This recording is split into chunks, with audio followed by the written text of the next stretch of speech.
Yes, Homebody. Homebody. That game This looks is cool. it is cool. I really like this game.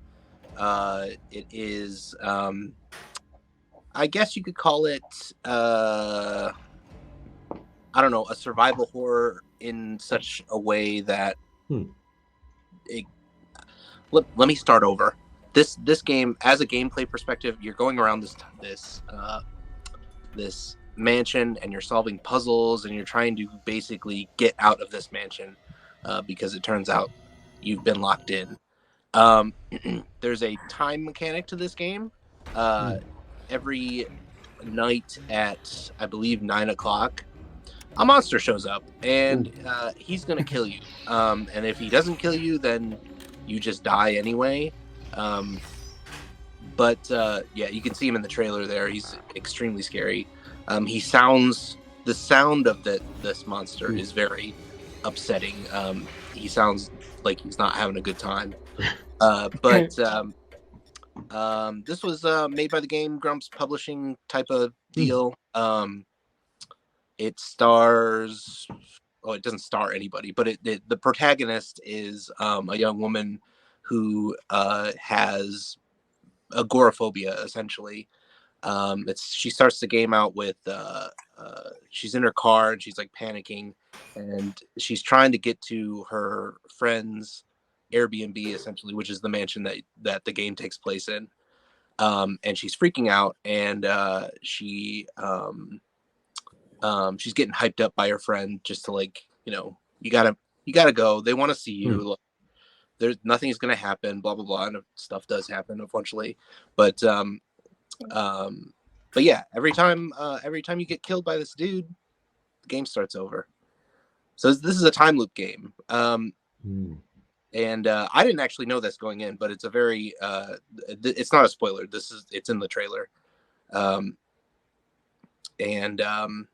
Yeah, you basically go around, solve these puzzles, try and get out of the house, and you actually can get out of the house pretty early on.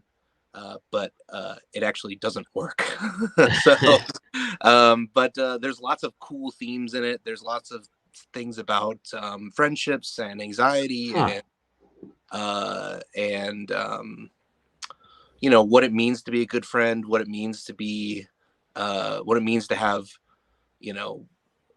to be a homebody, where, like, you're too scared to go out, you're too anxious to, like, see your friends, and that sort of spirals, because if you're too anxious to go out, then you don't see your friends, and then now you're thinking that your friends hate you, and some of them actually do actually resent you for not being in touch for a long time. And yeah, so Homebody it's very good, and also the puzzles are great. I really like the puzzles. Every time the game resets as well, there's usually like a cutscene, or there's like something helpful happening. Like, you'll get like a hint about something. So if you don't make any sort of progress with the story or the puzzles or something, you'll get a little hint in the middle.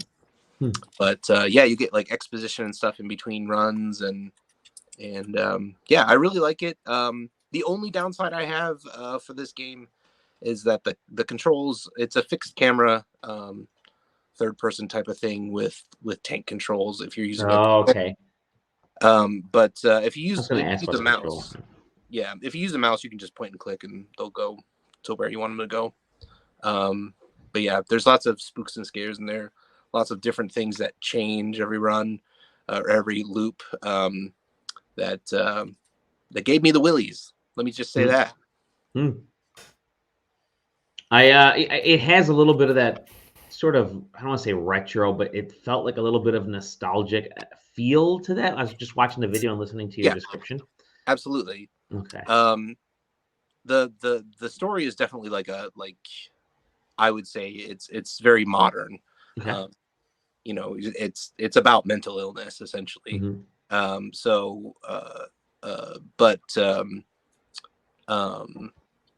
Yeah, I don't really want to get into like how, like, what the spoilers and stuff. Sure.